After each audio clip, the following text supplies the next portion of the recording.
Ako ľudia sme rôzni a každý môže mať radi iný typ hudby, iný štýl v obliekaní, páčia sa nám rôzne veci, ale príroda je jedna vec, na ktorej sa zhodneme všetci, lebo sme v nej všetci existovali od počiatku.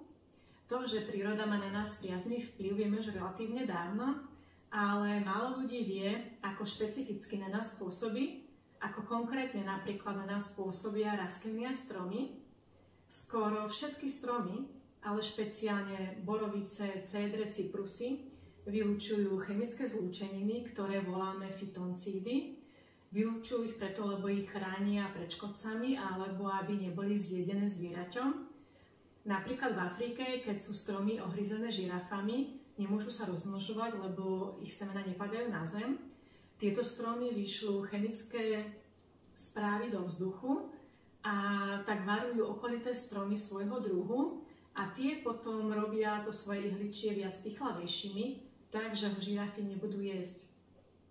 A keď my vdychujeme tieto molekuly, ktoré stromy vylučujú do vzduchu, v našom tele to spúšťa uvoľňovanie buniek bielých krviniek, ktoré zabíjajú v našom tele bunky, ktoré sú nakazené infekciami alebo rakovinové bunky a tak podporujú a posilňujú náš imunitný systém, ktorý neustále bojuje s nejakými malými infekciami, malými rakovinami.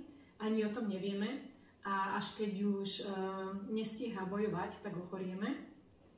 Tieto molekuly majú na nás aj relaxačné účinky, znižujú krvný tlak, stres, majú protizápalové účinky. Takou pikoškou je, že relaxačne na nás pôsobí napríklad aj spev vtákov. Je to preto, lebo keď sme žili v prírode a v blízkosti bol nejaký predátor, tak vtáky nespievali. Ten fakt, že vtáky spievajú, pre nás znamená, že sme v bezpečí. Trávenie viac času vonku pri stromoch alebo i len pri živom vianočnom stromčeku má priaznivý vplyv na dĺžku i kvalitu nášho života.